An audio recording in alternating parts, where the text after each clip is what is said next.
ஆகிட்டாலாம் height வேணும்ல.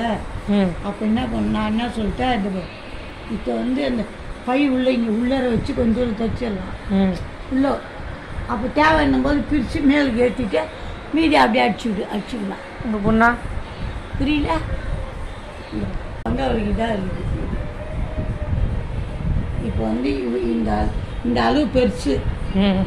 அப்போ என்ன செய்யணும், இந்த அளவு இப்படி உள்ளே வச்சிடணும்.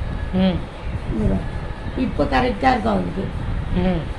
கரெக்டு பாரு, இங்கே பாரு ஊங்க ஓட்டுறேன். எங்கே பார்த்தா அங்கே பார்க்குறேன், இங்கே பார்த்துன்னு. இப்போ இந்த அளவு போதும். வளர்ந்தாலும்னா அப்போ என்ன செய்யணும், இதை வந்து இந்த இடத்த பிரிச்சுட்டு கொஞ்சம் இப்படி இழுத்து இழுத்து இழுத்து கொஞ்சம் கொஞ்சமாக வச்சுக்கலாம். ஒரு வருஷத்துக்கு இவ்வளோ வச்சா போதும். இந்த மாதிரி இவ்வளோ போகாதே, இதுக்கு மேலே பெருசாக வச்சுக்க முடியும். அவ்வளோதான். இது